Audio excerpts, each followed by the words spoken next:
Good evening photography lovers. Sigma ഇത്ര കിഡിലെ lens പുറത്തിറക്കിയിട്ടും എന്തുകൊണ്ടാണ് wedding photography രംഗത്ത് ഈ ലെൻസ് ഇത്ര പോപ്പുലാരിറ്റി നേടാത്തത് എന്നാണ് ഞാൻ ആലോചിച്ചുകൊണ്ടിരിക്കുന്നത്.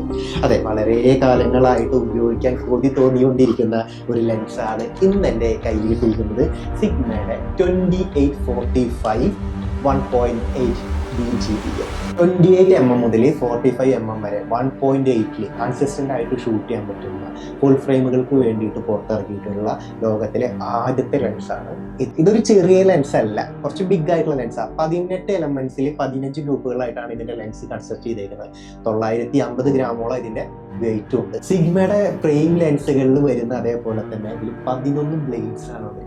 അപ്പോൾ ബൊക്കെ എന്തായാലും അടിപൊളിയായിരിക്കും. 1:4 ആണ് ഇതിന്റെ മാക്രോ വരുന്നത്. നമുക്ക് വളരെ അടുത്ത് പോയിട്ട് ഓർണമെന്റ്സ് എടുക്കുന്നതിനാണെങ്കിലും നമുക്ക് വെരി ക്ലോസ് ആയിട്ടുള്ള മൂവ്മെന്റ്സ് ഒക്കെ എടുക്കുന്നതിനാണെങ്കിലും ഈ ലെൻസ് തന്നെ ധാരാളമായിട്ട് നമുക്ക് യൂസ് ചെയ്യാം. 28 നിന്ന് 45ലേക്ക് വളരെ അടുത്താണ് സൂം.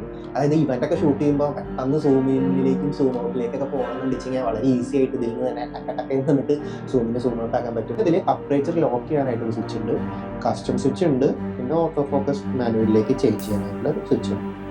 ആർക്കാണ് ഈ ലെൻസ് കൂടുതലായിട്ട് യൂസ്ഫുൾ ആവുക?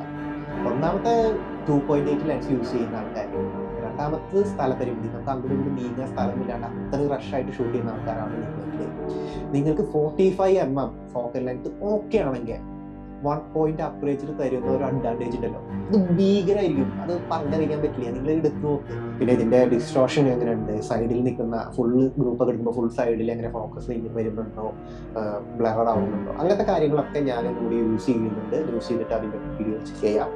നിങ്ങൾക്ക് എന്താണ് ഇതിനെക്കുറിച്ച് കൂടുതൽ അറിയാൻ ആഗ്രഹം എന്ന് ചോദിക്കാൻ, എനിക്കറിയാവുന്ന കാര്യം വെച്ച് കഴിഞ്ഞാൽ നമുക്ക് പറയാം.